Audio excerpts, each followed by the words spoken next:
Here we go. This is Killer Nikels, present day Ivan Warsaw. This is Alan Steele. This is Gary Roosevelt Gram. This is the Golden Boy Greg Anthony. This is John Saxon. You listen to Live in Color with my brother Cerebus, Wolfie D, baby. Hey, this is Jimmy Street, host of the Live and in Color with Wolfie D podcast. Hear the life and times of professional wrestler Wolfie D. From his time in the territories with PG-13 to his time in WWE, ECW, WCW, TNA, and more. Nothing is off limits and nothing will be held back. Thanks again for tuning in. Here he is, Wolfie D. Welcome once again to Live and in Color with Wolfie D and my man Jimmy across the street. Jimmy, you know what? I have an idea. What's that? That would be really cool. You know, I know we're not supposed to be doing this, but this ain't talking politics, really. I just think it'd be cool. Since the Secret Service is the shits, okay, and responsible and all that shit. Yeah, I say Trump hires his own security squad, like the fucking Expendables or some shit. You know what I'm saying? Yeah. Like all those dudes, but we know they're acting, but Expendables in real life. Let's say that. Or maybe like the A-Team or some shit, you know? I think both of them. But I mean, I really don't think that that's far off from probably happening, man. I mean, seriously. I would. Shit. If I had his money and I was in his position and that happened to me, I'd be handpicking motherfuckers. Yeah, exactly. You'd be Sylvester Stallone, Jason Statham, every one of y'all. Yeah, give me all of them. Who is the John Wick of this crew? I need you, So yeah, him but too, I mean, John Wick. But it's crazy, this political landscape, especially when you somewhat feel like and know that either way it goes, the fix is in. You know what I mean? Yeah. And I don't. That picture though, I think I might do that. You remember I forget what year it was, Royal Rumble, where they're all walking down the street. It's a drawing. You got Trump in the middle, and then the Expendables, the A-Team, fucking all the action guys behind him walking with him. That'd be cool. Yeah, it would be incredible. And who would like to buy that, picture? And we could even probably put it on T-shirt. That are voting a different way. Please don't be mad at me for feeling the way I feel. I ain't mad at you. So right. We're not like that over Don't here. tune us out because of some shit like that. Yeah. People losing friends out here, man. You know what I would like to hear? I would like to hear you go on Joe Rogan. I think we need to work on Wolfie D for Joe Rogan. How about that? That's what we need. He seems to know a lot more than I do. But again, something. I don't know up from down anymore. I think the fucking world might be flat. I don't fucking know at this point. I almost wonder if the Stranger Things show was preparing us for the upside down world. You know what I mean? Like Bizarro world. Remember that? Yeah, man. Definitely Superman. Yeah, for sure. But I don't know. And we're the weirdos. But anyway, I got 5 weirdo friends of mine that are going to be on again today. Yeah. That first part was awesome, and I highly believe this one will be just as entertaining. Yeah. We're going to go into kind of what I plan on working towards the demise of TCW in this one. So be a different tone, maybe. I don't know. Yeah, no, I mean, I think it'll still, the 2 episodes together will tell the complete story. Obviously, there's a ton more to talk about TCW, and I mean, maybe we'll have 5 more guys. We could have. I could easily name you 5 more right now. You know what I'm saying? Yeah, it could be on here. Yeah, and I mean, we would love to have Tim Storm. Matt Riviera would be incredible. He's would be welcome. Boyd Bradford, I mean, so many people we could have on that, There's a few people that I forgot were even that worked there with me. Shane Williams was there. Plunkett was there. Shit, I can't remember. Jeremy Flint was there, man. Yeah. So, and that might be the trip. I know it was Plunky's car. And we had just done Shelbyville. Now, Shelbyville to bumfuck Missouri is a fucking haul, bro. Let me tell you. Yeah. And we got out of Shelbyville, I want to say at like 10 or 11. And then we drove, and Punky started getting tired like early on. Yeah. I drove that whole motherfucker while the mother 3 slept. And they woke up when we got there. I think it was Plunky because he goes, God dang, man, how'd you do that? Because I think I had to stop and get gas, obviously, but Right. these motherfuckers just slept the whole time. And he's like, how'd you do that? I said, I'm a fucking trooper, bro. This ain't my first fucking road trip. Right. I wear that like a badge of honor, my man. Yeah, and from what I remember, you jammed your song the whole way too, right? Yes, I think I've been told that. Yeah. Whatever it takes, right? Or as we used to say in the Nation of Domination, by any means necessary. Exactly. Man, I love Plunky and Jeremy Flint, man. Both two good dudes, man. Yeah. What a cool looking tag team I thought they were too, man. You know? Yeah, for sure, man. All right, well, let's get these guys on here and get this show on the road. All right, we'll be right back after these messages with Talking TCW Part 2. Hey folks, to get your official Live and in Color with Wolfie D merchandise, go to ProWrestlingTees.com/live Wolfie D. Check it out.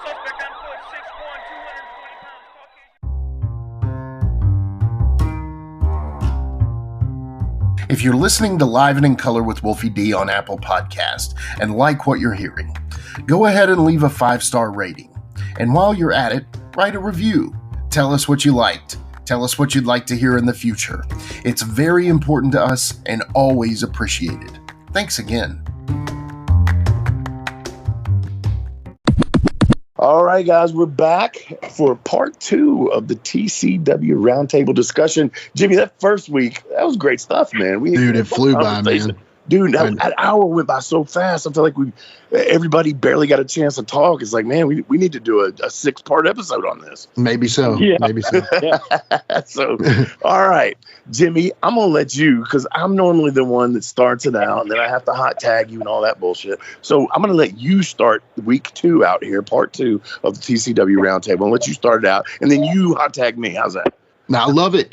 This is definitely not Wolfie mode, y'all. I love this. Wolfie mode. All right. Oh, okay. wow.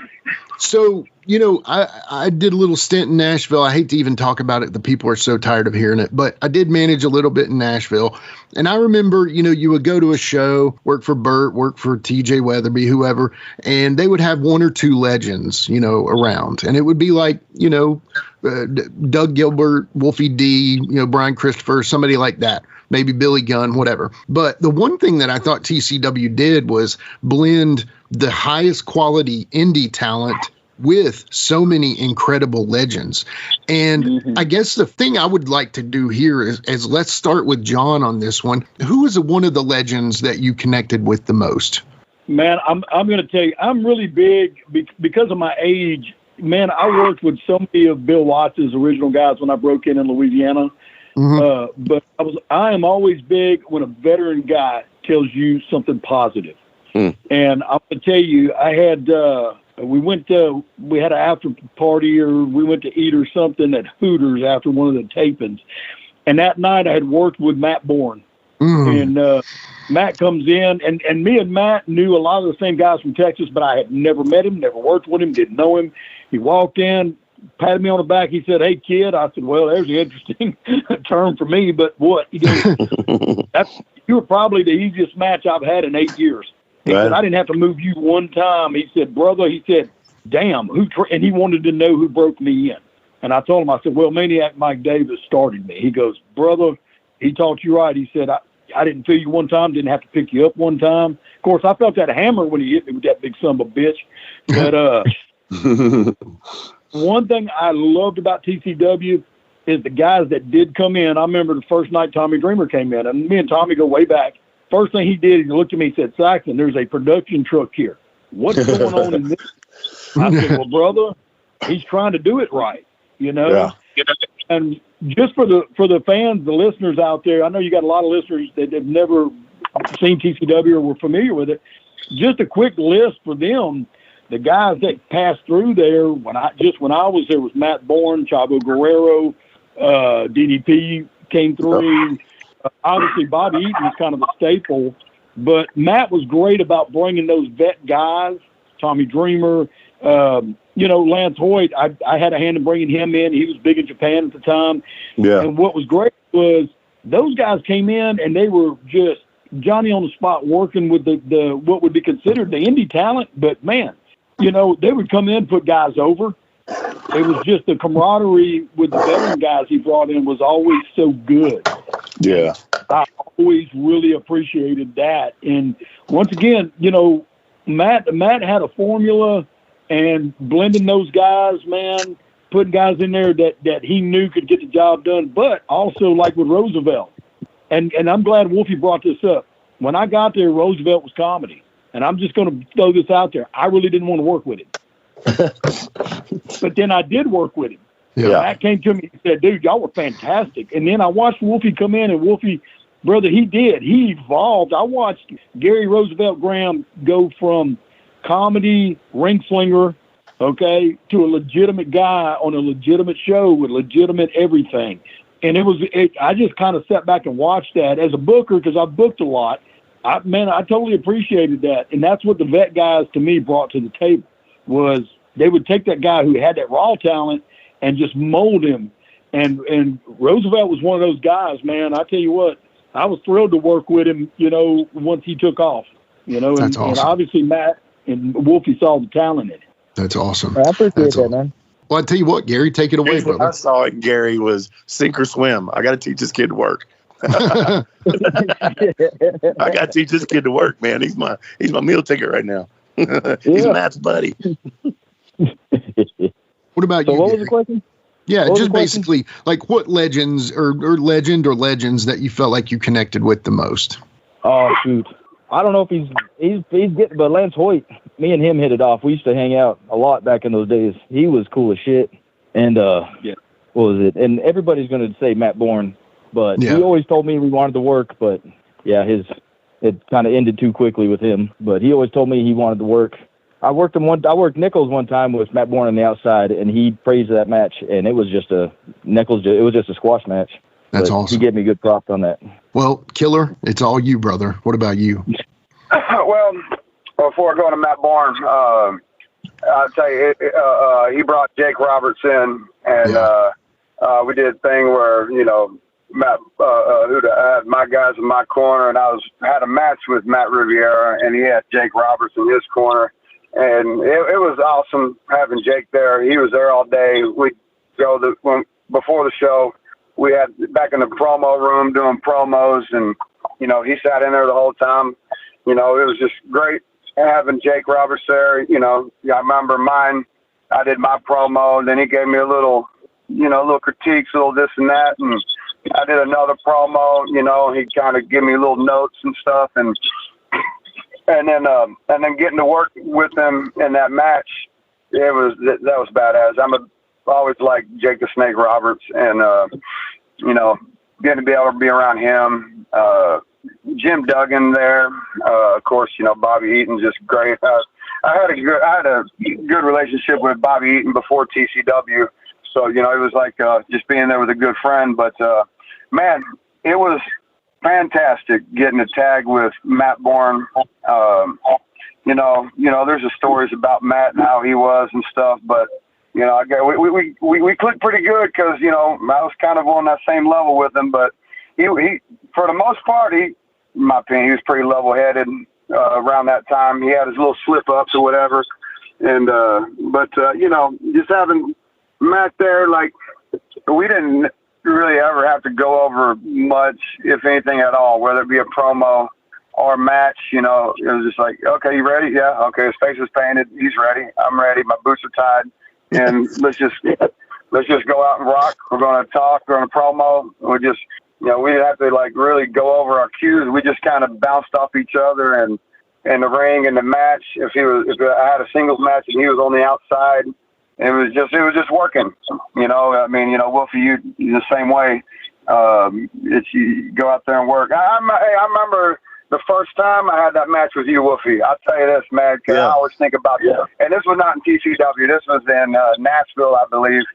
And this was pretty early on. And, you know, I was getting excited. I remember in the back, and you're not really talking to me much about the match or whatever. And then I had these ideas, and I'm like, hey, well, I got this idea. You're like, okay, what? And then I started telling you this and that, and I said something about it back here, and you cut me off. Hey, stop, shut up. Yeah, y'all got to tell me any of that.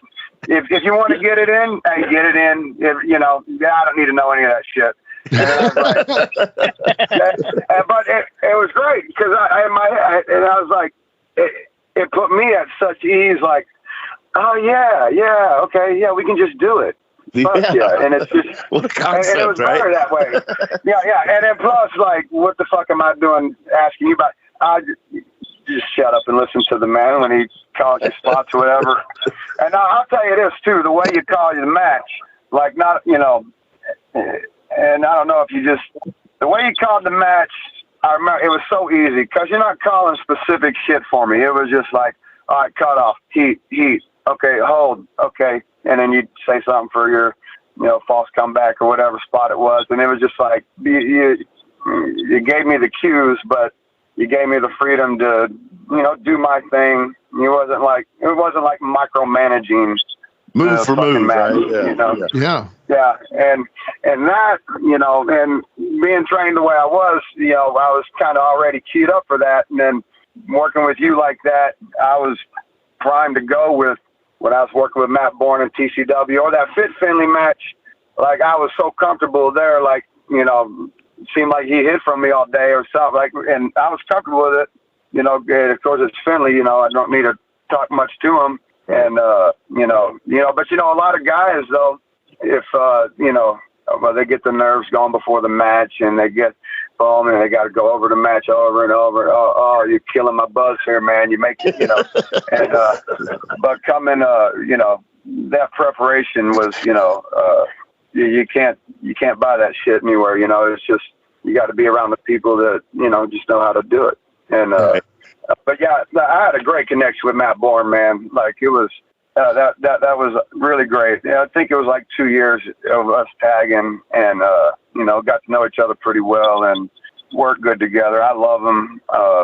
And I learned a lot from him. It was easy. It was easy shit.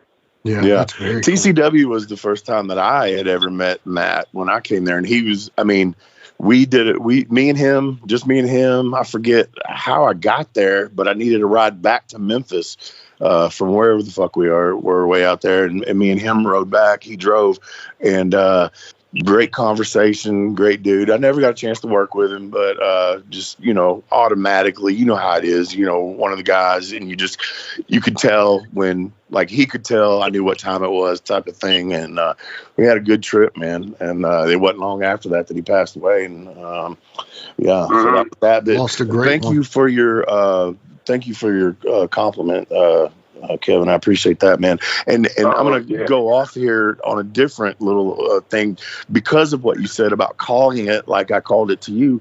I don't know if anybody's seen this, but I think it's worth bringing up to the listeners. At the Cauliflower Alley Club convention this year in Las Vegas, Sin Bodie, who used to be my tag team partner in TNA, one of the 5 or 6 that I had while I was there, new church members, he's putting on a show. Somebody else is with him on it. I can't remember, but it's called On the Fly. And they're taking, I guess, kind of an application type thing for younger dudes. They're going to set you in the audience. You're not going to know who you're working. The legends, like the Cauliflower Alley guys, are going to pick on the fly. Okay, this dude, there's like a babyface side and a heel side. And they're going to be sitting in the crowd, right?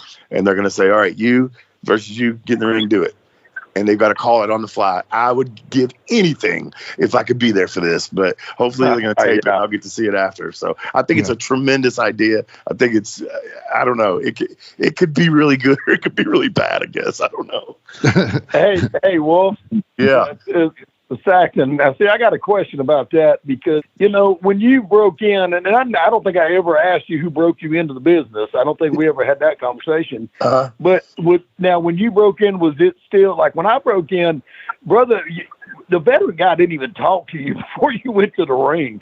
It was just like, just keep your mouth. Mike Davis told me, he said, "Kid, shut up because you don't know anything." And even if you knew that, that'd be something, and you don't know that. Straight up, I got cussed out by Tommy Rich one time when I was a rook because I wouldn't talk to him. And I said, brother, I was told to shut up. And now, when you broke in, was it still being done that way? Yeah, of course, man. And it was still also, and to clear that up. All right, so this has been in Tennessee. Like, people are like, oh, well, Rick Reynolds trained Wolfie. Well, no, and because I say Gypsy Joe when I say it, and let me explain that one more time for everybody that needs a refresher on that. Here we go. So Rick Reynolds and my stepfather were training with Gypsy Joe. I was 15 years old. I begged them, let me go to the ring and train with you guys. Let me go train with you guys. Rick had showed me a few things at the apartment. You know, when he'd come over, he was a friend of my stepdad's, and he would show me a few things, blah, blah, blah. But the first time I ever got in a ring was with my stepdad, Rick Reynolds, and Gypsy Joe. So I say, Joe was calling everything in there. This is what I want you to do. This is what I want you to do. So when people say, who trains you? Gypsy Joe, Rick Reynolds broke me into the business. Gypsy Joe showed me, gave me my first lesson. Danny Davis actually taught me how to work hands-on when I started with USWA. George Weingroff taught me when I was in the Outlaws as a young kid. I was hands-on, man. Dude, I say Joe, but it was almost. Let's say again. Did Weingroff ever crank you, dude? Because I always heard. No, man, he loved me, man. I still talk to him today, man. He didn't take advantage of me. Like I said, the only person that ever really took advantage of me when I was breaking in was Ken Wayne, and that's why I say I don't like him. Of course, so he would do mean shit to me, and then he tried to embarrass me in the dressing room one time for liking this real pretty rat. But anyway. So, yeah, going back on that, John, when I broke in, not every show, but a lot of shows were still heels in one dressing room, baby faces in another. You didn't talk. You got to finish, and that was it. Yeah. See, that's how I was when I started too. And if you were a young guy, you just didn't even open your mouth, dude. You didn't, because those guys would have just stretched you all over the ring. Say hello and then, introduce yourself and shut the fuck up. Yeah. Well, to continue on with the legends, if we can, real quick, Alan, what about you, brother? I think everybody's going to speak very highly of Bobby Eaton. Got to be one of the nicest wrestlers and probably human beings I've ever met. We became friends, not nearly probably as close as like Greg and a couple of other guys, but every time we saw him, it was just like a friend you hadn't seen in a while. It was a hug and a conversation, and he was fantastic. But one that I'll mention that bonded with real quick was he booked Al Snow one time. And I'll say on the record, Matt Riviera told me later that Al Snow was his least favorite name he ever brought in because Al Snow thinks outside the box quite a bit and is like, I think everything that Matt wanted him to do, Al Snow kind of countered everything and told him he should do it a different way, and just had these different ideas. And Riviera, on show day didn't have a lot of time to sit there and have casual conversation and change up a bunch of stuff. So Matt got really pissed off at Al Snow. But I sat next to him in the locker room, and we sat and just chatted and cracked jokes and played ribs and the whole night. And Riviera was about to blow his top, and that was one of the best nights I remember having in the company. But Al Snow and I, we hit it off right away. So he was really cool to me. Let me tell you something on that, man. It's funny because Al is like that, and when I was still living in Nashville, and I believe Al was working for TNA at the time, and I just switched from, I guess, Slash into this like an assassin deal with the fangs and all that stuff, the Cerebus type gimmick, right? And so I'm like, hey man, let's have lunch, man. I want to talk to you. And I brought a picture of the gimmick and all that kind of stuff. We're having lunch, and I show him the picture, and Al goes, okay, well, what's his, he goes, what's his story? I said, what the fuck you mean, what's his story? I don't fucking know. That's your job. That's what, he's like, well, what's his backstory? What's he about? I'm like, I don't fucking know. This is what I look like, and can you do something with it? But he's sitting there wanting me to give him this whole he was bitten by a wolf when he was 5, and I don't know, Al, what the fuck you want, man? All right, Greg, what about you, brother? Man, I was really blessed with all this kind of stuff because, you know, like we talked about, you know, Bobby Eaton was my hero growing up, one of my heroes growing up, and to be able to start tagging with him was obviously like a dream come true. And then as everyone's kind of talked about, once you meet him, he ends up, not only is he one of the greatest in-ring talents of all time, but he's actually nicer in person. You know what I mean? He's a nicer human being than he is a professional wrestler. Right. And with the last time I talked to Bobby is when his wife Donna had passed away. I called him to give him my condolences, and I was on the phone with him for about 3 or 4 minutes before one of the grandkids showed up. But all he wanted to do was talk about me and my family, and that's indicative of what Bobby Eaton was, right? Like I'm trying to call him to console him about, you know, his wife passing away, and he's asking me how old are my kids now and how's the company going, and you know, all this kind of stuff. And then you know, just Riviera had booked Danny Hodge and Skandor Akbar on the same card one time. Awesome. Wow. You know, and I sat there. Everyone else is kind of running around, getting ready, not paying any attention. And Skandor Akbar and Danny Hodge are sitting there talking to each other for an hour. And I'm like 6 feet away, just listening to every word they say. You know what I mean? And they're putting each other over and talking about the old days and stuff like that. And, you know, Danny had actually watched my match after that and was really complimentary.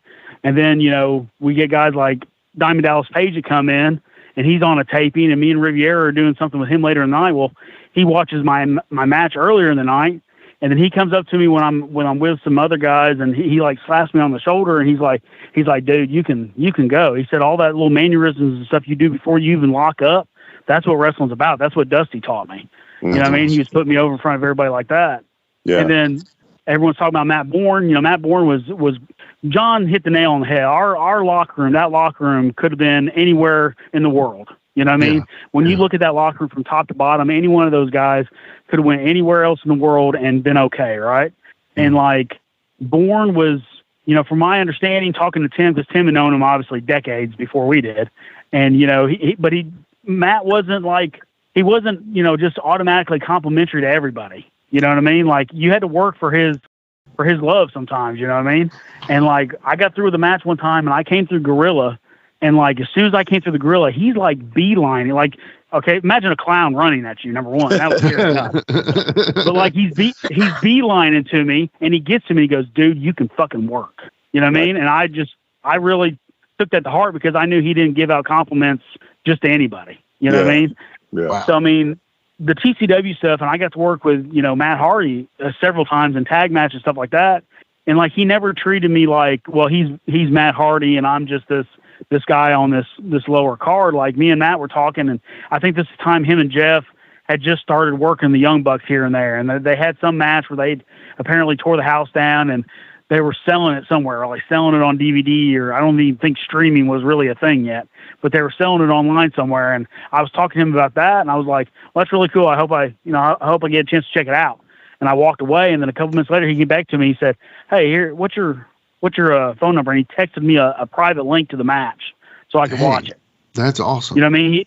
He didn't treat me. He treated me like one of the boys, like, you know, Wolfie was saying, you know, like, he didn't treat me like one of the boys, and, you know, just treated like an equal, you know. So CCW was a huge confidence thing for me, you know. And then Jay Lethal at the time, Matt Riviera brought in Jay Lethal, and I was the TCW junior heavyweight champion at the time, and Lethal was actually the ROH television champion at the time.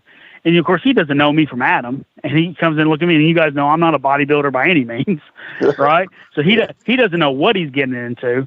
But we get out there, man, and like, he's feeling it. You know, he actually had me slap him in the middle of the match, and like, you know, I end up pinning the ROH television champion, you know, for that thing. And like, he got to the back, he's like, dude, you know, you're really good. Like, where have you been? And stuff like that. He said, when I had you slap me, I was feeling it, you know, we were there, you know. So I would, like I said, TCW was just a huge turning point in my confidence as far as maybe I am going to be okay at this, you know? Yeah. Right. Yeah. Yeah. And that's cool. So that's everybody on that question, right, Jimmy? Yeah, and I was about to roll to you the hot tag if you'd like me to. Oh, my goodness. Bring it to me, baby. All right, I'm rolling with the front roll. Here we go. Perfect timing hot tag. Boom, and I'm hopping the top rope coming in. Boom. So here's my question to everybody. I'm gonna give my answer first, but to everybody, and we'll go in order, I guess. What happened? What do you think happened? In my opinion, and the only person I think Kevin, you'd be the only one that was gone before the end, I think, and then I got fired right before the end, I believe it was. But I just saw it happening, and I've seen it happen before with other upstart companies. I don't know if there's, and I don't know this part of it, so you guys can clarify on some of this. The money ran out. And you started dropping first. Who was the guy? Somebody just yell out the name. The producer guy that was supposed to have worked for WWE back in the day. That was Nelson Swegler. Okay. Oh. I don't know that I ever even talked to that guy. I might have. Well, okay. Now, Greg was sitting there the first time I was in production. Me and him got into it right off the bat. And there's a ton to that story, Wolfie, and I'm going to be honest with you. Okay, let me just say I'll tell you what I know about Matt Shut. All right, well, let me when I get to you, you finish all that. Let me just finish my part of it real quick. Okay, so yeah. That was one thing. I felt like, okay, money's running out. We're cutting costs here. We're cutting costs there. And then the main thing to me, and I'm not saying anyone's name. If anybody listens, or the people that do listen to this show, I don't knock hardly anybody. That's not my deal on here. I don't try to get other people to knock people. And that's not what I'm saying here. What I'm saying is I think sometimes that these guys get in this, okay? I like football, and I'm very knowledgeable about football. But I would not advise any NFL team to hire me as their head coach, okay? So in saying that, I think Matt and some of his closer friends, he started listening to those people that, we know what we're doing here. We don't need this person. We don't need to listen to that person type of deal. That's my opinion on what started happening. So I'll go, and John, I'll start with you. Okay. First of all, and I don't, once again, it wasn't, okay, it wasn't the money. I'll tell you right now, Matt didn't run out of money. Okay? All right. I'm privileged to a little information. People have to remember, Matt Riviera's family owns the largest sand and gravel company in the state of Arkansas. Right. Wow. That is Matt's primary business. My understanding is his brother had road contracts also. Mm-hmm. So Matt had millions of dollars worth of equipment.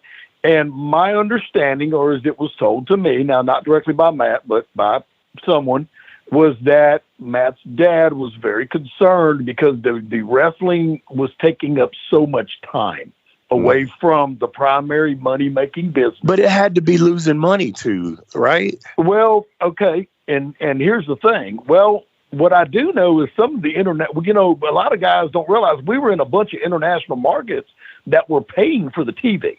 Oh. They were literally writing checks for the TV.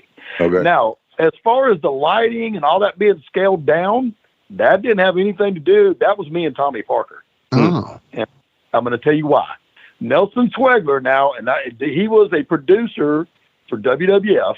Later, he did Showtime's boxing. Okay. Yeah. And he was a guy, he was having a ball spending Matt's money. And me and Parker recognized that right off the bat, and we're like, man, he is going to drain this company in 5 seconds. The amount of money Swegler was spending, okay, in production, we said, hey, we're doing a pro wrestling company a little bit grainier, take it down a notch, save some of that money, like the lighting trussels, the and all that showed up later. Matt bought all that. That was self-contained, and we were telling him, instead of renting all this equipment at a right, that makes sense. Scale that back. And Swegler and me, I'll tell you, Greg was there at the table. We got into it first day I was there, okay, in production, because he was one of those guys. He was a suit that saw Matt in a different light. He wanted to see how much money he could get out of it. I wanted Matt to be successful, as did the rest of the boys. And the guys and I know Greg did. Greg was right there in production and creative. Greg was 100% invested. He was there long before I got there. Me and Parker came in, and the first day Parker said, dude, he's got to scale back some of this money, bro, or he'll be out of business really fast. So I know that kind of, it wasn't the fact that Matt couldn't fund it. Matt could. But the other thing, Wolfie, I'm going to say this, okay? And somewhere, I was driving one day, and Bruce Pritchard's podcast was on. This was several years ago. And he brings up this very point. He said, when I was with Vince, there was a producer that loved to spend Vince's money. a guy named Nelson Wegler. When he said that, I damn near ran off the road. So now y'all know I ain't just making this shit up. This guy loves to spend money unnecessarily. And so I think there was just a lot of variables. And here's the other thing. Matt had to do it Matt's way. Okay. Yeah. And when you start to get a company and you've got that many moving parts, you have to have a full staff of people because there's so many things. And Matt is the guy that has to run it himself. He just does. Yeah. I think a lot of that is, they're just, if you don't have a full-time office trying to do TV and shoots and everything, I think honestly, Matt probably just got burned out on top of it because it was just so much. But, he had his guys, his college guys he went to school with, and I know they did have some influence. But I don't think it was the money near as it was just the other outlying issues. And the sand and gravel company had to come first. Yeah, I mean, that's his moneymaker. So, I think that had a lot to do with it. Gotcha. All right. Gary, go ahead. Oh, shoot. Yeah, follow that. You had your head down sleeping in class, and I just called on you. I was playing solitaire. But no, nobody wanted that place to work more than me, man. I was like, when he was talking earlier about like Jake the Snake giving all those talks about doing promos, I was in the back holding the boom mic. I was in charge of the ring crew. I'd get there the day before, set it up. Many after TCW shows, I was the only one out there tearing the ring down. You know what I mean? I just wanted that place to work. I stayed out of all the politics and shit. I just wanted money. Did you go to bat for me when I got fired? I did. I tried to get you on that freaking New Orleans show. I did. Yeah. I'm just playing, man. I'm good at shooting myself. It was funny. It's all right. I got a lot of holes in my foot.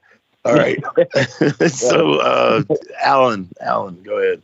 Man, I honestly, it was a big question mark to me. I just assumed that it was a money thing, but I mean, Saxon saying it was definitely not the case. So I really don't know. But I know he was spending a lot of money because you could just look at it and tell, this is expensive. But I just thought not necessarily he was running out of money, but I just was thinking maybe he's getting tired of spending all this money. That was my opinion. And that's what I say. When I say the money ran out, I don't guess I necessarily mean he didn't have the money to keep going. I just, like I said, it had to be losing. And at a certain point, all these companies that have been upstart companies that go out of business, I mean, even TNA at the beginning when we thought it was going to go out of business, they're losing money, period. They got money, but they're losing money, and that's not what they're in business for. Yes. See, I've always heard any kind of upstart, your first 5 years, don't count on making a profit, but I me and thought Jimmy know that all too well, don't we? Oh, we do, brother. I thought he got tired of writing all those checks, but I did in the back of my mind. I was like, man, he's spending a lot of time, with this. I wonder how much time this is taken away from his gravel company and personal life and his 9 to 5 or whatever. So that's always just kind of what I guessed, man. And, never had that conversation with Matt to find out for sure. But I know there was an opportunity, I think at one point for him to sell the company to a big production company. And then, that was going to kind of cover any debts that were laying out there. And, kind of like Ring of Honor did, they sold to Sinclair or whatever. And he was looking down the same avenue and that deal didn't happen. And so when that deal fell through, it was kind of like he said, yeah, well, that's it for me is the impression that I got. So I could be completely wrong, but that's how I kind of looked at it. Yeah. Oh, let me. Go ahead, Kevin. All right. So I got a little story. So kind of my perspective. So I'd be having conversations with Matt and he'd tell me, what we're doing with the show and stuff. And he would tell me, but this show it's going to other countries and stuff, and, not that I thought he was a liar, but you also know how, people really, really exaggerate or something. I was wondering, man, is it really going to other countries? I mean, what does that mean? I had a good friend of mine. She was on a mission trip with the church, and she was in Africa, and she spent a lot of time there. She was there for like a month or a couple months. She was getting really homesick. She called us out the blue. She was homesick and shit, and she was in whatever house she was with, and all the kids was there, and she was like, all of a sudden they put on wrestling. They were like, Kevin, who's your match? It's one of my matches. She was like, all the kids were fucking blowing up. I was like, damn, he was telling the truth. It was it was being in other countries, and people out there were loving it. They were digging it. Like these African kids were like, they started finding me on the internet, and like they'd send me messages and stuff. One of them still talks to my wife, and is like a doctor now. Okay, he was doing this stuff. The match really organized. Look, I've been over, doing the promos and stuff in between shows. I've been to his house. I've been to his parents' house. He's got a great family and stuff, and they're doing well. So the money wise, at the time I couldn't really figure out. Man, it was good. It was fun. Everything was good. Wonder why it shut down. Not my perspective. Now I look at it, man. Because until you're like really, you're the head of a company or a wrestling company, like being a wrestler, you can try to put yourself in the shoes of the booker, promoter, the money guy, and trying to get the sponsors, and then dealing with all the boys you're trying to work with, book the matches and get people in, and have to deal with the guys that can't. They're not going to make it, or the guys that they don't even call. Tell you no call, no show type thing, and then the whole headache, and then it's a part of like, it's like, no, it's not just part, like it's a part of like every moment of your life, and you're doing your other work, and you're take out your shoe job and your businesses. It's still like in there, and you're thinking like all the time, like, oh, what about the, and you can think about it in a good way, but then you're always sweating like, damn, what if this guy doesn't show? You got to have these contingency plans and all this stuff. Wow. He's still running, because with the Sam Gravel Company, he was a major, major management office part of that, so, oh man, I had this stressful thing going on. And like you said, I'm sure he was more than likely losing more money than he was making and stuff, but he could probably handle the tip of the scales in that way. But then with the, the mental burden that can bring on, I mean, shit, at some point it's like, slow down, drop out before you like have a heart attack or kill yourself over it. That's kind of my view of it from where I stand now, which I didn't really understand back then. I think it's a heavy load. That makes sense. Right on.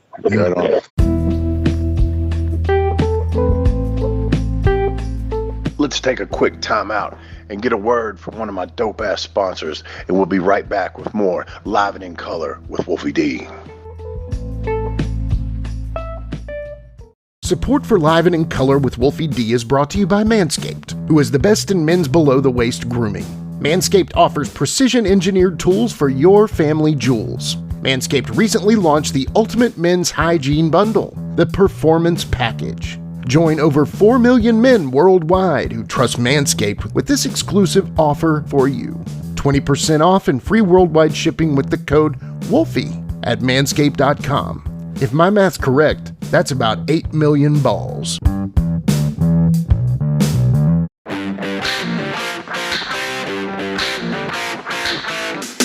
Hey folks, this is Wolfie D here, and if you are looking to buy or sell a home in Tennessee or Southern Kentucky, you're going to want to call my buddy, the rock star realtor, Benji Bowie. And you say, Wolfie, how do I get in touch with this rock star? Well, you can call him directly at 615-390-8216. You can go to his website, bowiehomes.com. That's B-U-I-E homes.com. Or you can email him at benbowie34@gmail.com. When you need a home, you need the Rockstar Realtor. Benji is a member of Exit Realty's Garden Gate team in Gallatin, Tennessee. All right, Golden Boy. Well, I mean, everyone's right about certain aspects of it, in my opinion. Like, it wasn't the money per se. Obviously Matt had enough money, and like Alan said, any business you start up, you're gonna lose money for 5 years before you end up getting in the black. And Matt knew that. So it really wasn't that. Like you said, Wolfie, it's like, maybe he should have hired a head coach or a booker or whatever it was. But Matt really, I was the assistant booker, but at the same time, he micromanaged all that kind of stuff. Like, you were in charge of a lot of the tag stuff when you were there. You know what I mean? Like, I was in charge of some of the junior stuff. Saxon was in charge of some of the junior stuff at one point, right? Yeah. I mean, he micromanaged and gave everyone their own little piece to kind of handle that thing. But at the same time, yeah, he had his hand in all of it. And by the end of it, you know, it was a load. You know what I mean? Like Kevin was saying, I mean, he was running a national wrestling company, you know, pretty much on his own like that. And it got to the point where he wasn't working out. His weight ballooned up. It got to the point where he wasn't even wrestling on his own wrestling show. The last year at TCW, and we had the Empire going, you know, he wasn't even wrestling. I was the most televised guy on that show because I was part of the number one heel group, and I was one of the only ones wrestling, right? Yeah. So all that stuff kind of played into what you guys are talking about, plus the Nelson Swigler stuff, plus the Jamie guy coming in a book, you know, that kind of stuff. No, I'm just kidding. That would do it. That would definitely do it. But I tell you what, me and Matt have talked about this before, but I think the number one thing, I think something that would have been a cure-all for everything would have been, there is a Southern bias in professional wrestling, and everybody in this thing, everyone in this thing right now has suffered that Southern bias at some point in our careers. In America, honestly, not just wrestling, you know? Yeah, and we've all experienced that, and that's exactly what happened. If the internet wrestling community had got behind us like they did Ring of Honor, like they did, Pro Wrestling Guerrilla out in California, or some of these other companies that don't make any sense sometimes. Mm-hmm. We were a Southern-based, old-school wrestling company that had, like we talked about, a roster from top to bottom that was pretty much unmatched. You know what I mean? If they would have got behind us like they needed to, and the writers would have started writing about us, and they would have started pushing stuff, I think we would have got over that hump, and we'd still be in business today. You know, that is a very, very, very great answer. I'm serious. You are absolutely 100% right about that. Well, I like I said, we talked about it before, and that's kind of what we felt it then. You know what I mean? Like, here we are. We've got Matt Hardy, we've got Zach Gowen, we've got Duggan, we've got all these stars. And then we got Lance Hoyt and Dreamer that are actually part of our roster, and we've got Wolfie, we've got me and Alan, and we know WWE's looking at us because they signed Killer, right? Yeah. You know, we know all these things are in place, but we're not getting over that hump. We're not getting the recognition that we deserve for a lot of it, and Matt, like you said, we sold stuff internationally. Our TV was on in Africa and Cameroon and places like that. And we're still on. I don't know if a lot of you guys know this. We're still on in Arkansas to this day. Wow. Matt just signed another 10-year deal. We're going to be on for another 10 years in Arkansas. That's awesome. Yep.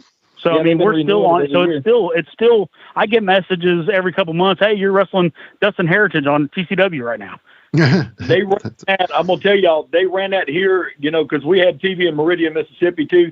They ran that on loops for years after TCW was shut down. They were still putting it in filler spots, and so that'll tell you the TV. I'm gonna tell you right now, the TV was strong. The viewership in the areas it was in was not the problem. But like Greg said, and Greg, you're 100% right. That Southern bias. If we would have got the internet writers telling everybody how great it was, we'd have had so much more influx of people viewing it. And every fan, and I think all of y'all that, because we did meet and greets, will agree, how many times did you get told by our fans, man, this is so much better than anything else on TV. This is real. Yeah, all the time. I got a chill every time I told that. It's what people, especially in the South, it's what they wanted. Yeah. Well, and also too, because we all took pride in what we did, and for like Saxon said, he was blackballed from WWE, so this is maybe his last shot at a winner. You know what I mean? The old major league story.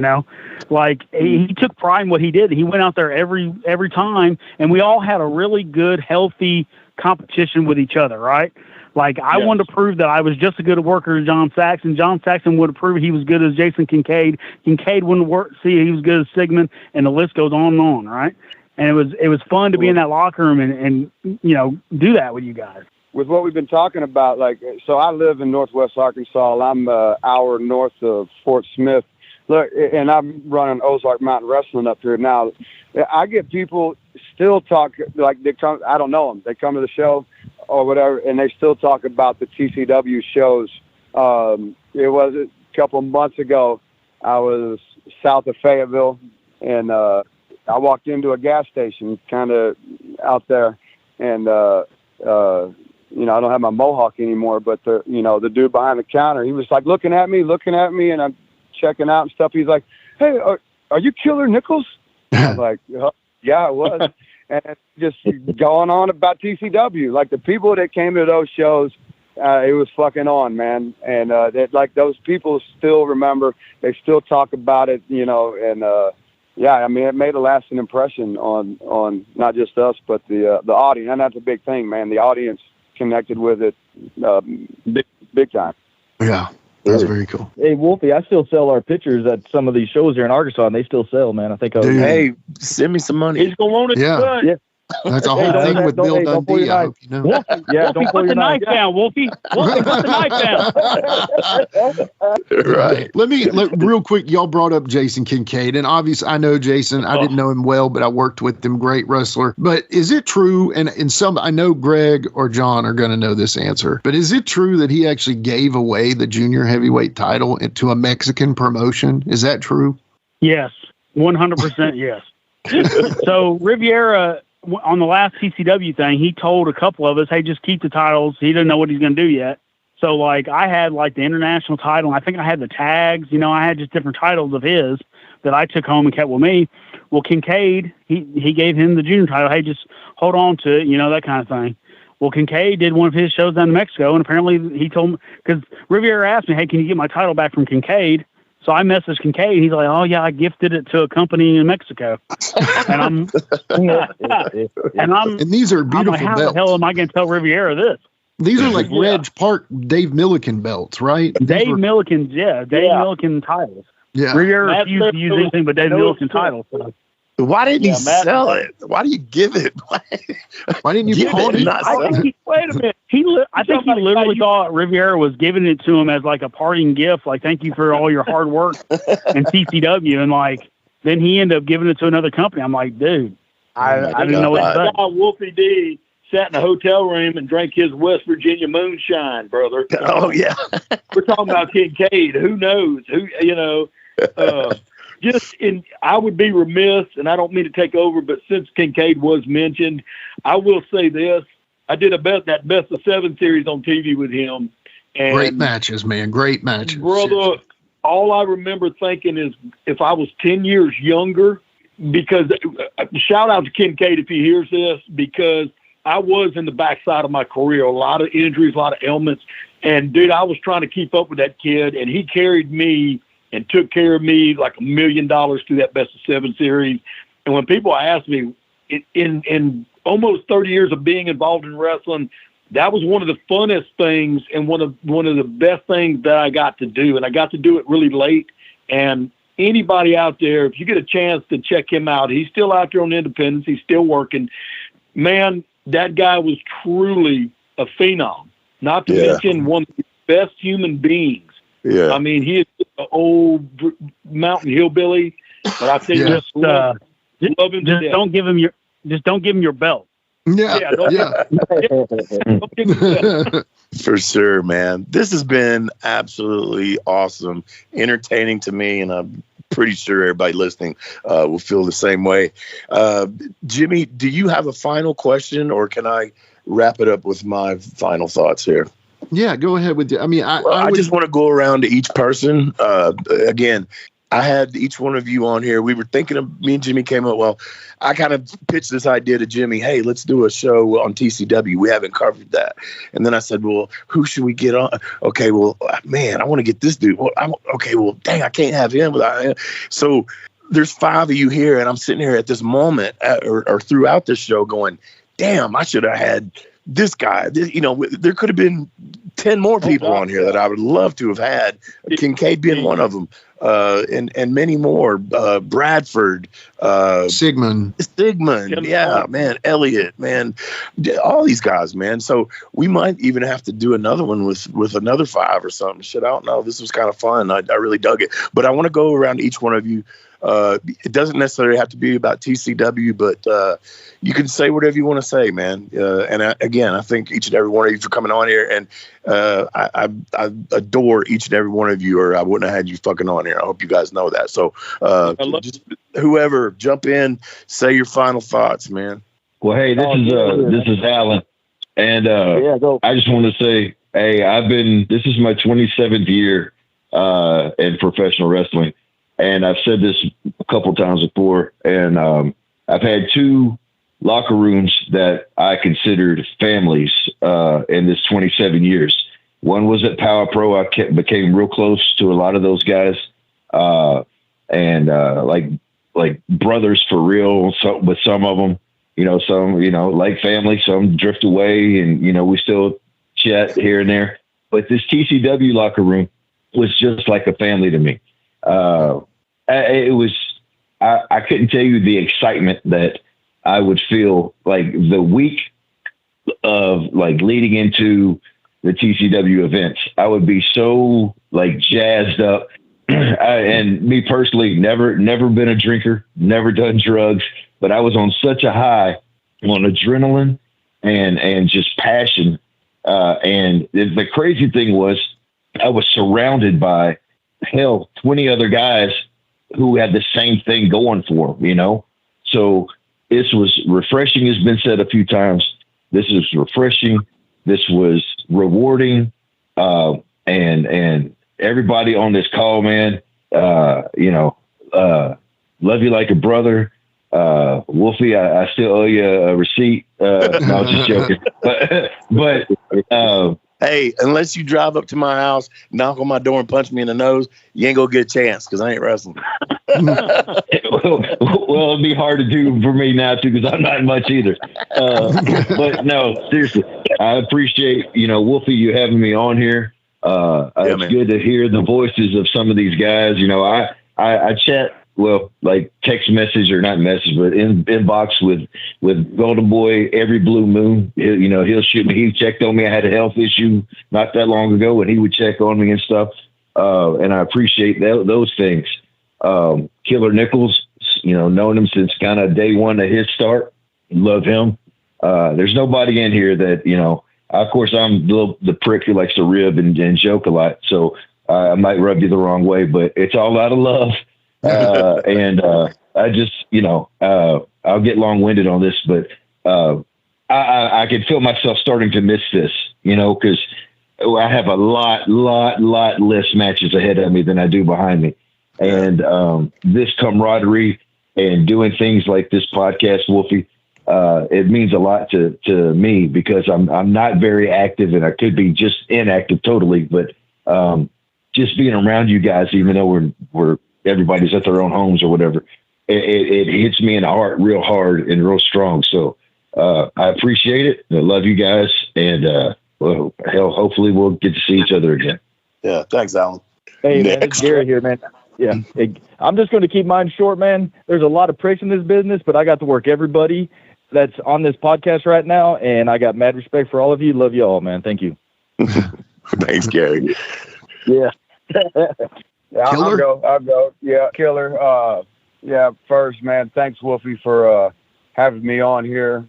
Thanks for working with me like you did in my early stages. And thanks for working with me in the middle stages when we, I was just thinking, it's kind of appropriate, I feel like, to talk about Brian Christopher on this day. There was those times in Memphis when I was working with you and Brian Christopher and, in Midtown and those places, I really, it did a lot for me, just in many ways. Were you Eric's partner that night that I beat the fuck out of him? Yeah. Oh yeah. I was. Yeah. I remember. I remember that. Did he lock up with you and say what you got? No, it the was motherfucker. Like, he gave you like one of those like flippers he would do to the face and like popped you real good. And I remember that because I remember when we got to the back or we was on the way home or something, and he was like, "Man, no, you said something about." I was like, "Eric, I've been telling you, you got to learn how to work your strikes, you know." Because I had no problem popping him back either. And I'm like, it's not just going to be me that's going to pop you back, and whether somebody you like or your friend, like, that's just what happens. That's why we work. That's why we train, Yeah, I remember. You know who the referee was? Do you know who the referee was on that match? No. You don't remember? Because he's the one that brought it up to me because I didn't remember it.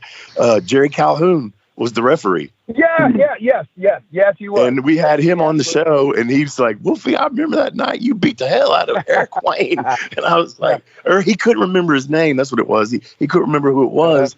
And then it came back up, and then I recalled it. And I'll tell you why I did it, man. Because of the pick the trunks gimmick he does. Because that motherfucker, he hit me so hard that, and he threw a left that ended up on the opposite side of my face. So first of all, he didn't hit me in the right spot. But it was the point of his elbow. My nose was bleeding. It literally crossed my eyes. I was seeing double.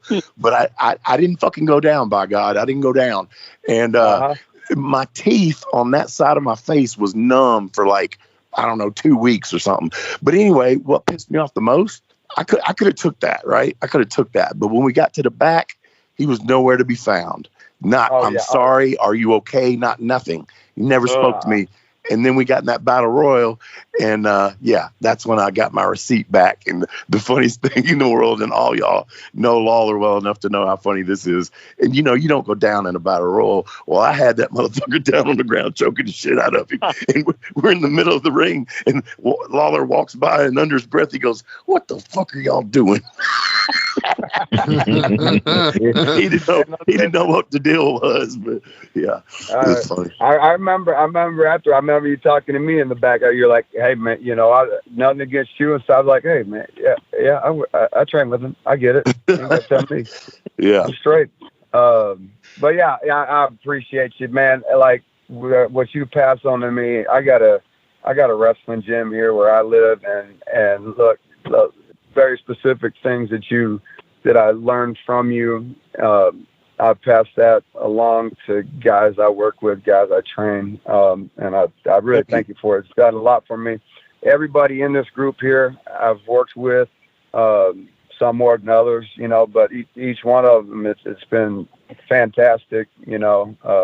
Golden Boy, Gary Graham, Alan Steele, we've had a billion matches, and John Saxon, I know we only had one match, but man, that was a fantastic time. It was a good one. I remember that it was great. It was great, and it was like one that, like, oh man, like that time, like I don't know, I felt like it was kind of something I was doing was kind of stale. I was not that I was going through the motions, but I needed someone to come in and like not hold back and let's just fucking go, and you were that guy, and it was great. I remember that promo you talked about. You were like, "Well, I'm the lunatic you're looking for," and I was like, right. "Oh yeah, this is fucking right on."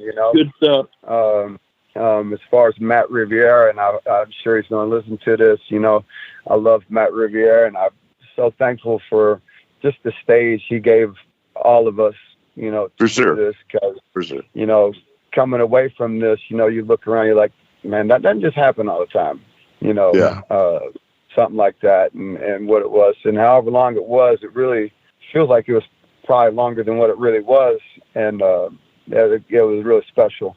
All the guys we got to work with, and all the guys we got to be around, and from the legends we talked about, and to just us, guys that maybe nobody even knows, but like this group here, like you could easily book a badass show anywhere, and it just kick ass.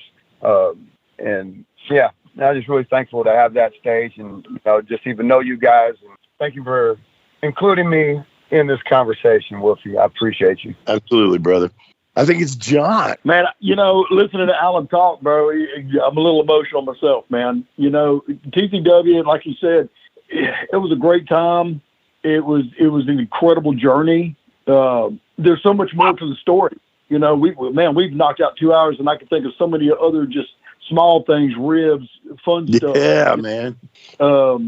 It's funny, Greg bringing up Danny Hodge and Akbar, man, those are two of my mentors. So, I mean, I came up through the business with Akbar. Hell, I got a picture of Danny Hodge choking me unconscious. I mean, legitimately. Wow. And I mean, something, brother, wow. And he was in his 70s when he did that. And he put me out in about seconds. So, but here's the thing, the stigma of being the Southern guy is so real. Yeah. And it's so funny because my first night at TNA, I went out there in a tag match, and brother, I don't mind telling you, we lit it up, and I was working with Simon Diamond and Johnny Swinger, and they come in the back and like, Jesus Christ, where did you come from? I said, I'm from the South. And they said, no. Swinger's like, I'm from the South. I said, no, you're from Georgia, brother. I'm from the South. Oh, okay. Way down there, the shit, y'all, Bill Watts territory. And what TCW did was it gave a couple of the guys from that territory where, trust me, unless you moved to Texas, you were in no man's land. Louisiana, Mississippi, Panhandle of Florida, it was just brutal for us. We couldn't I used to always tell people, you can't get paroled out of the South. That's Bob Holly was the last guy that got a deal out of the South. And that tells you how long ago it was. Wow. And, people bring up Rodney Mack and Jazz, and I'm like, no. They were in Dallas when they got signed. They had left and went to Texas. But I saw that stigmatism a lot, and I appreciate Greg mentioning that because, even in the Nashville, Memphis area, different territory, man. I mean, you had TV, you had some guys doing a lot of spot shows. So when TCW came around and gave me and Steve Anthony, and we didn't really talk about him much, and he's about as good in the wrestling. Oh man, business. Steve was great, man. He's my bro, man, and I'm gonna tell you, man, that guy he's still doing it. He just came back, started taking dates again. It looks like $1 million. Wow. Vordell, another guy we didn't even mention. Love Vordell. Vordell's great. Vordell lives about 30 minutes from me now. We've been personal friends for many, many years. Yeah. I straight up, I feel like Alan's like, man, this is kind of killing me because when I got out of wrestling, when I walked away, I wouldn't even answer my phone for a few years. Yeah. I wouldn't talk to anybody because I knew I couldn't break away from it. And Wolfie, I don't know why me and you hit it off. To me, you were like a brother that I just hadn't seen in 20 years when we met. For sure. Yeah. This is the coolest Rico Suave motherfucker right here. This guy's real. And in a world of bullshit artists, and storytellers, it's hard to find somebody that's real. Yeah. And that's true. And those guys are the ones who suffer in our business. The guys who don't play the politics and speak our mind. A lot of times we lose work because of just being who we are. Yeah.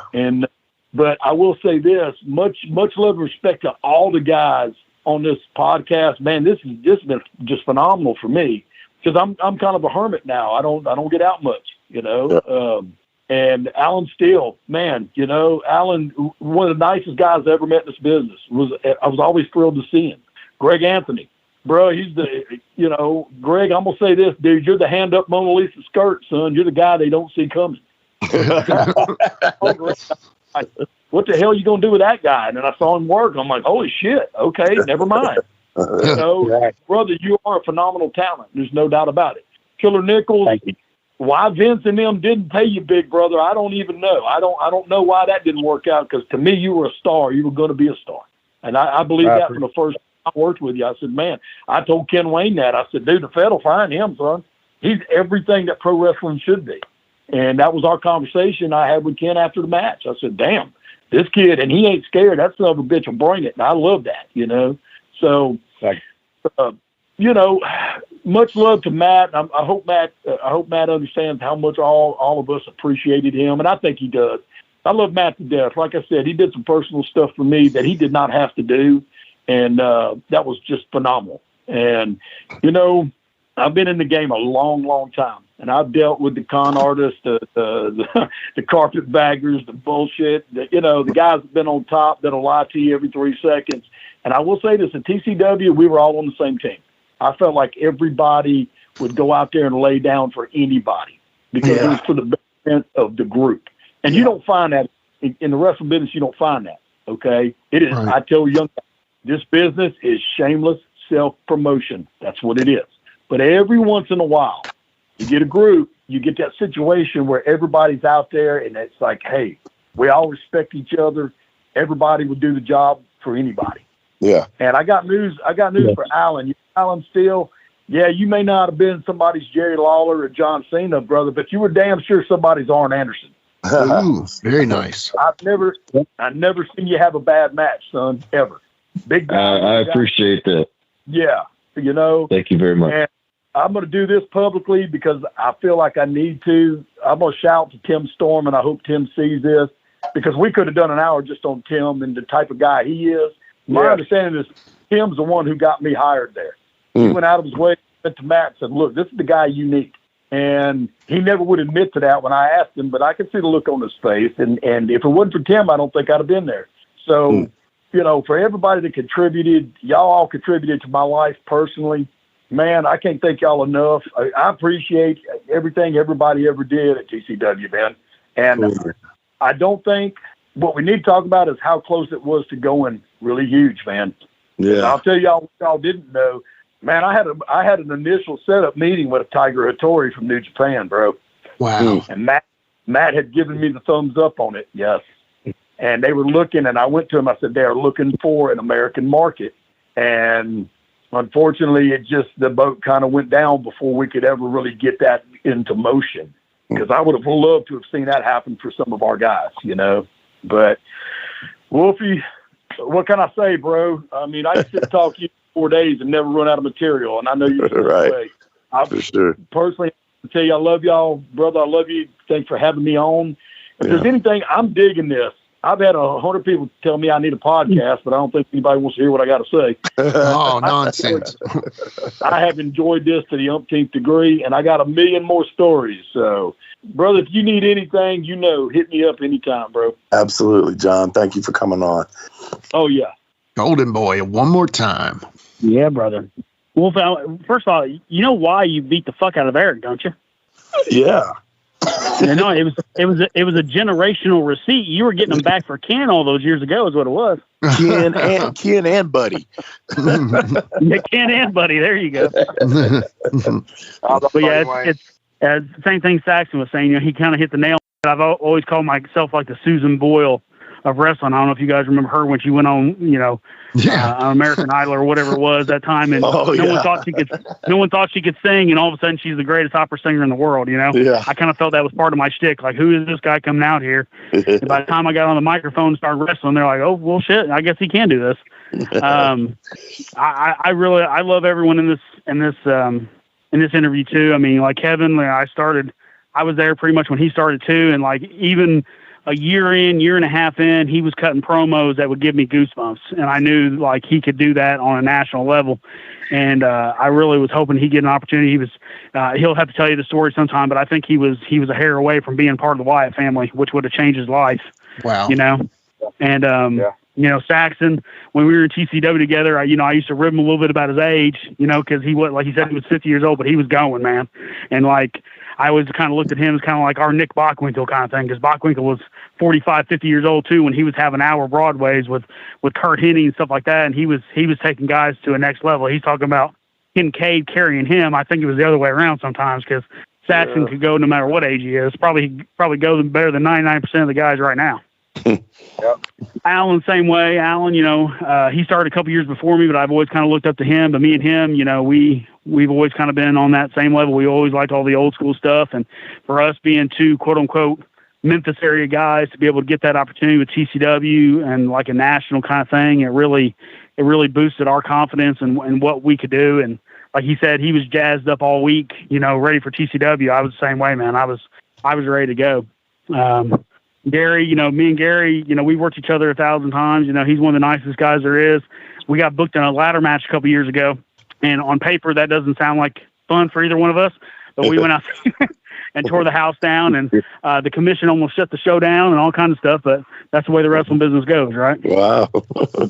But you know, Wolfie, of course, you know, you were a huge part of TCW. The tag division was, because tag team wrestling at the time, you know, was not really a focal point in national professional wrestling. And, you know, with you kind of, you know, helping lead that, you know, you made it one of the focal point of our company. That was a huge part of our success. You know, you took that years of experience, you helped Gary, you helped Genetic Perfection, we put all that together, and, you know, you guys created magic on more than one occasion, you know. TCW was just, it was like we talked about, top to bottom. You know, it was some of the best wrestlers in the South, showing that we were the best wrestlers in the world, you know. And Riviera was a great boss. You know, I've been wrestling 8 or 9 years by the time I got to Riviera.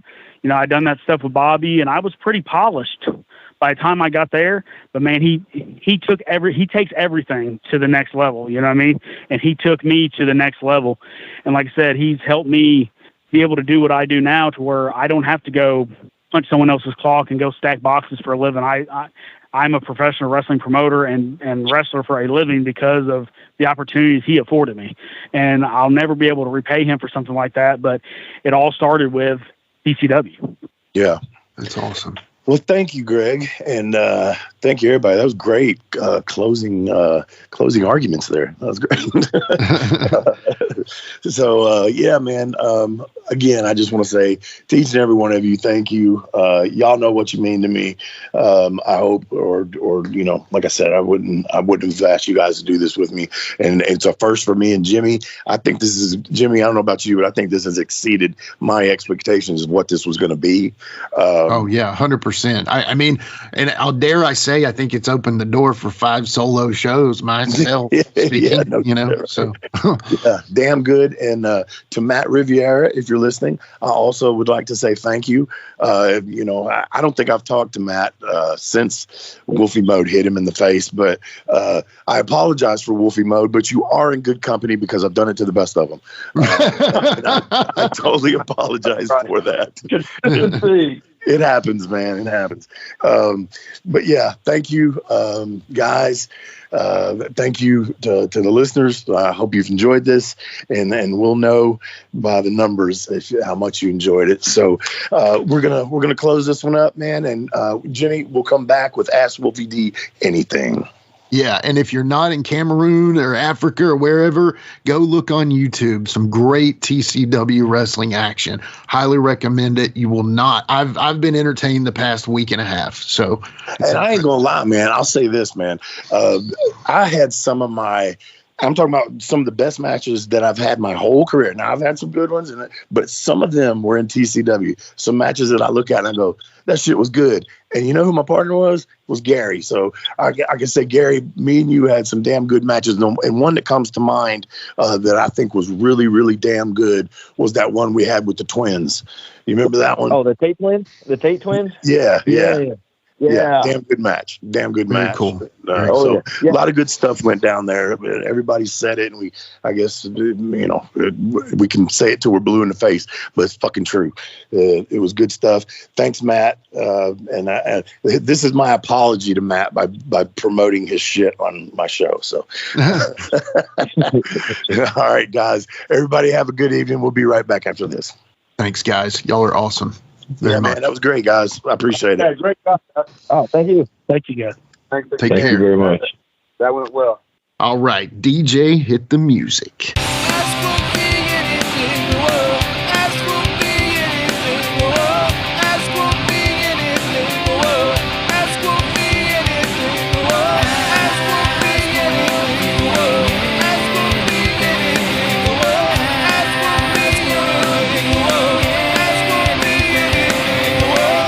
All right, we are back with Ask Wolfie D Anything from part 2 of Talking TCW. Man, oh man, that is just, I've really enjoyed these past 2 episodes, man. Yeah, man. You see the camaraderie there, man. That was, everybody was speaking from the heart, man, and everybody appreciated each other. You know, I don't know, it's a cool place, man. 5 dudes from all walks of life. All they had was tying together was TCW wrestling. And I mean, dude, it was some of the premier talent in the area and the premier promotion. So I'm very glad we did this. You know, hopefully we'll do more of these with more of the TCW guys, man. So very cool. So we do have some more questions here today for Ask Wolfie. And so the very first one is from Johnny Davis on Facebook. And he asked this question. He says, how many times did you work Big Pete? 26. 26. I don't know. That's pretty good. It's pretty good recall. Do not know. Quite a few times. I mean, I don't think he ever put me over. Did he not? I don't think so. That's not cool. Even after everything, or was this all before? I can't. I don't know if I ever worked him like once I established a name. You know what I mean? Yeah. Right. Okay. Gotcha. So this is all Airwolf and the Medic and all that stuff. Okay. Airwolf's record was not as good as Wolfie's. Yeah. Big Pete, man. You know, your stepdad. You know, it's crazy. It's funny because Rick Reynolds told me a story. He said, you know, Pete would claim a lot of things, right? Not saying anything negative about him, you know, but he would claim a few things. And he said, Rick said that when he asked him to give him the wrestler's handshake and it wasn't correct, he knew that he had maybe not lived the life that he had said. So, but, you know. Remember we was talking about that? Yeah. Were we talking about that on the show, or was that me and you conversation? That was me. Yeah. The limp handshake is not a thing, guys. Okay, stop it. So technically, Rick was wrong. Right. I love Rick. He don't love me. He says it the opposite way. I don't know. We got to get y'all two together on that. So, well, thank you for that question, Johnny. We definitely appreciate that. And rest in peace, Big Pete, man, for sure. So, you know, Rick's on my documentary. I had Rick on my documentary. He is. The one that dumb fuck made. Yeah. He stole all my tapes, motherfucker. That guy. So yeah. All right. The next one is from Neil Adam Lee on Facebook. He's one of my Mecklenburg County homies, North Carolina guy. You know, good to hear from you, Neil. He says, what's your relationship like with Cornette? Any great stories of his blowing his top off on talent that you've witnessed? I've seen him blow his top. I really can't think of specific moments. I mean, I've seen it more than once. Working OVW and other shit too. I mean, hell, he fired me. Right. But I don't think James made it there, so he didn't have to do it to his face, I don't think. I don't remember. Gotcha. But I had a great relationship with Cornette, man. Although I don't know if he holds a grudge with me for the way things ended at OVW, you know, Wolfie mode. It's funny, we just talked about that. But I don't know, honestly. But, I mean, hell, he got us our job in the nation. You know, he's always liked me and Jamie as a team, and I stayed at his house every week that I went up there. You know, I've talked about that I was, you know, already had the PG-13 run, and I switched to Slash. He gave me a place to develop it, and we only had one car, and I took a Greyhound bus from Nashville to Louisville every fucking Wednesday, and stayed at his house that night, and then my wife would drive up and pick me up on Thursday. Yeah. So I'd say that's a pretty good relationship. Yeah, that was you know, we'd watch a lot of wrestling tapes and all that, and you know, hang out. And there's a few times where he'd ask me shit about TV, you know, if I had any ideas for things. So I mean, he listened to me on some of it if he asked, you know. So I could say I think that's a pretty good relationship if he trusts me to come up with shit for TV. Yeah, no doubt. Especially, you know, to think that Jim Cornette's running low on ideas, and you know he trusts you enough to ask you that's a good relationship, in my opinion. I don't know how else you would draw that, but anyway. Yeah. Well, much love for you, Cornette. And can we get a mention on your podcast, Godfather, please? Actually, I think I went up on Tuesdays. Okay. And I don't remember. Anyway. One of those days. Yeah.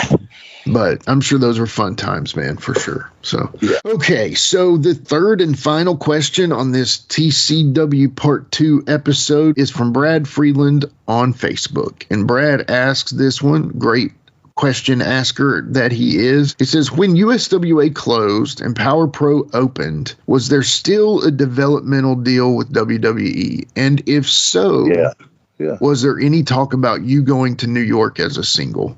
Not really from that end. My talks were when I was in the OVW, Yeah. And Slash did dark matches, more than one, and some televised syndicated shows, Jacked and Velocity.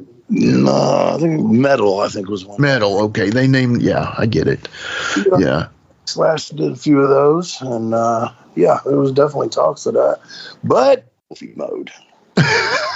Which, Wolfie mode is something that even I have witnessed. You experienced it. I mean, anyone I think that it becomes close to you eventually will understand what Wolfie mode is.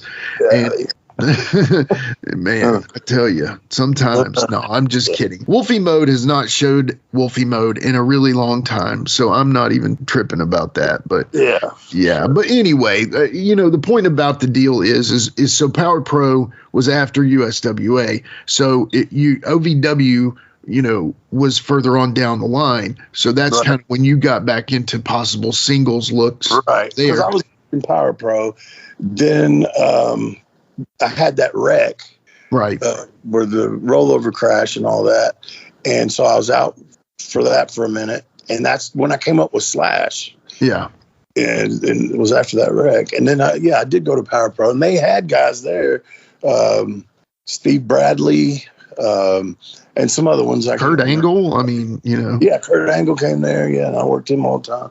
Yeah. So I don't think there was any talks for me then, but then once I got with Cornette and everything, then the talks did start. And I mean, wasn't a rumor. It was Jim Ross straight to my face. He had come down to OVW to watch a show, and we were standing right in the middle of the ring before the show, and he said, "We're looking at you again." I don't do a Jim Ross very well, but he just said, "We're looking at you again." He said, "Don't shoot yourself in the foot." He said, "Don't shoot yourself in the foot." And Wolfie, we're looking at you. Don't, I'm not going to do that any further, but please. By God. Anyway. We need that Jason Sensation or whatever his name was. Oh my God. We want him on the show. So tell him, somebody, send an email to Canada for us, somebody. We would love that. Yeah, but seriously, to Tim Storm, we're very we want Tim, we want Matt. I mean, Jason Kincaid, everybody's listening to the Heat Seekers, Sigma. Definitely. I mean, it's Plunk. We could get Plunky and Flint on next one. There's a ton of opportunities there that we can continue this conversation. So I'm excited about the future, talking more TCW. But man, I really wish that I was Boyd Bradford. No, he was great, man. I've watched his stuff, and a lot of. Yeah, it was, and I love the voice he did. And but I was jealous of that, and it's not necessarily to manage you. It was just I love that they were using a heel manager. That's the other thing. So anyway, well, that's all I got. Yeah, man. So tune in next week. I don't know what we're doing next week because I'm going to be in Myrtle Beach, but we'll figure it out. Yeah, we'll have fun, brother. Yeah, I'll tune in next week. Holla.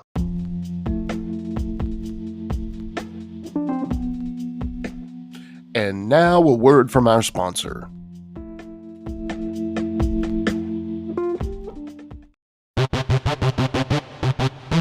Ladies and gentlemen, welcome to Give Me Back My Pro Wrestling, the podcast that's based on the old school but can still help you find the good stuff from today. Jimmy Street and the Plastic Sheik, Jared, are the undisputed tag team champions of the wrestling podcast world. From thought-provoking topics to superstar interviews to action figure expertise. This team does it all, and all they ask is, give me back my pro wrestling!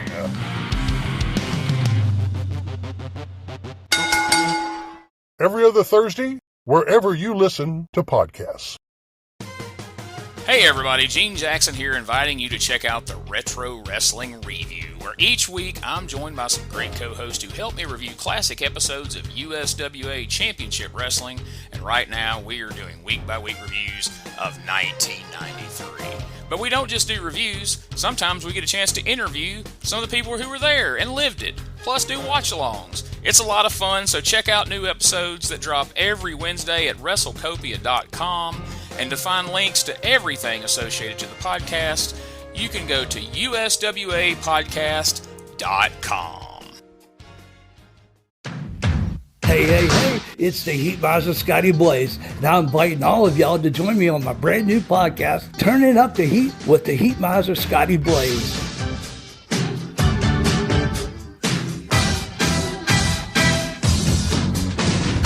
So what are you waiting for? Come on over and join me. I'll be covering all the events of the day, global, national, pop culture, movies, gaming, whatever sounds interesting. But I'll also be playing some awesome skating shuffle music from the 70s, the 80s, the 90s, the 2000s.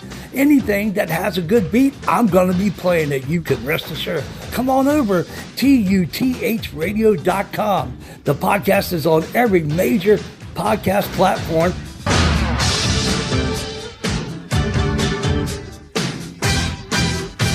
See you then. That's right, it's the talk of Middle Tennessee, the channel you love to hate and the channel you hate to love. It's Brian Turner from Brian Turner's VHS Rehab. And if you're looking for matches from Wolfie D to Jerry Lawler to Dusty Rhodes and the team that put a pimp before your eyes and a goatee between your thighs, Booty Call and Athena, go to lostwrestling.com. See, I made it easy for you. Brian Turner's VHS Rehab. Booyah.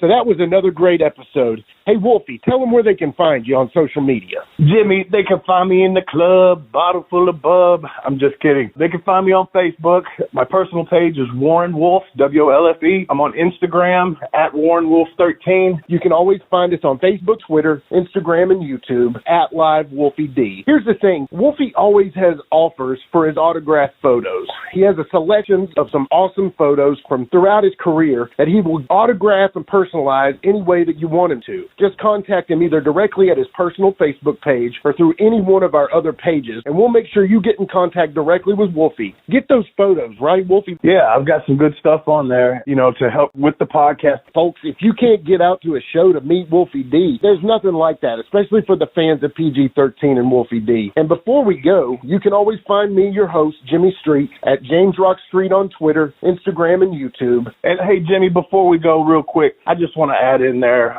from the bottom of my heart, I really appreciate, first of all, the work you've done for this podcast. You have worked your butt off. Secondly, the people that are liking the page. Beyond that, even more, is the people that are listening, and we really appreciate that. Yeah, and remember, guys, the podcast drops a new episode every Monday at noon, and our past episodes are streaming now on demand on all major podcast formats. Thanks again. I got a cap for your dome. He got a cap for your dome. I got a cap for your dome. He got a cap for your dome. He got a cap for your dome. And here we go. The original white boy that came out sagging, not bragging, don't be hating, cause I'm spitting the truth. Still livin' in color. Bum rush your mother, utilize a hubcap unlike any other. Back in the day, I was NOD, and I was P to the G, plus the 1 and the 3. In case you forgot, they call me Wolfie D. Been cloned and copied so many times, tired of suckers taking credit for what is mine. You know who you are, without me name dropping. Wrestling's first white boy coming out hip-hop. Been doing it like this since 92. Laid low for a while and you thought I was through. Listen real close to these rhymes that I've injected. This shit's so sick it makes your ears get infected. Mad skills, no faking, there is no one great. Cause I'm bringing more folks than Obi-Wan or Vader. Not here to play games, so you better beware. You don't like me, so what? I really don't care. Like time I keep ticking and I can't be stopped. You sucker step to the side unless you wanna get dropped. With my finish, I'll straight knock you out. Please allow me to tell you what it's all about. I'm gonna wind it up, then I'm driving it home. It's Wolfie D, baby. I got a cap for your dome. I got a cap for your dome. We got a cap for your dome. We got a cap for your dome.